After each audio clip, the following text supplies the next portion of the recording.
लोहा कंधारचे आमदार प्रताप पाटील चिखलीकरांनी नुकतंच पंढरपूरच्या विठ्ठल रुक्मिणी मातेचं दर्शन घेतलेलं आहे आणि त्यांनी पंढरीच्या विठुरायाला साकडं घातलेलं आहे की राज्याचे मुख्यमंत्री म्हणून अजितदादा व्हावेत आणि पुढच्या वेळेला एकादशीला अजितदादा यांनीच पूजा करावी।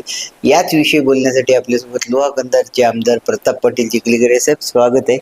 आपण देखील विठुरायाकडे साकडं घातलेलं आहे अजितदादा मुख्यमंत्री व्हावे म्हणून।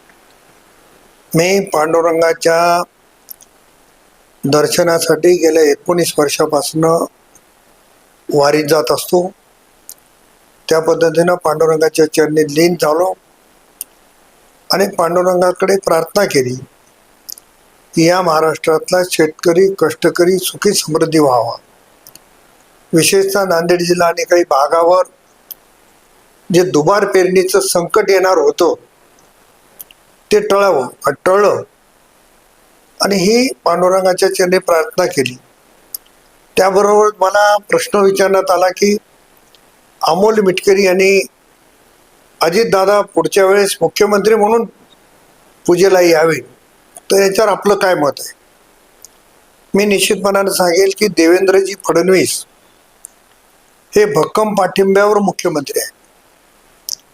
महायुतीमध्ये अजितदादा आणि फडणवीस साहेब यांचं सख्य आहे आणि आज महायुतीमध्ये एवढा भक्कम पाठिंबा असताना आपण ज्या पक्षात काम करतो त्या पक्षाचा नेता मोठा व्हावा हे सगळ्यांनाच वाटते, तसं मला देखील वाटते। परंतु देवेंद्र फडणवीस साहेबांना मुख्यमंत्री पदापेक्षा मोठं पद मिळालं तर निश्चित दादाच मुख्यमंत्री होतील आणि दादाच मुख्यमंत्री झाले पाहिजे अशी पांडुरंगाकडे प्रार्थना केली। साहेब, तुम्ही जो दावा केलेला आहे त्याच्यानंतर जे आहे वेगवेगळ्या बातम्या जी वर्तमानपत्रात छापून आलेल्या आहे, कोण काय छापावं याला काही मी बंधन घालू शकत नाही, पण जे सत्य आहे मला जे वाटते ते मी माझं वैयक्तिक मत मांडलेलं आहे। देवेंद्र फडणवीस साहेबांचं प्रमोशन झालं तर राज्याच्या मुख्यमंत्रीपदी आदरणीय अजितदादाच व्हावेत ही माझी मूळ भावना आहे आणि ती पांडुरंगाकडे मी ठेवलेली आहे।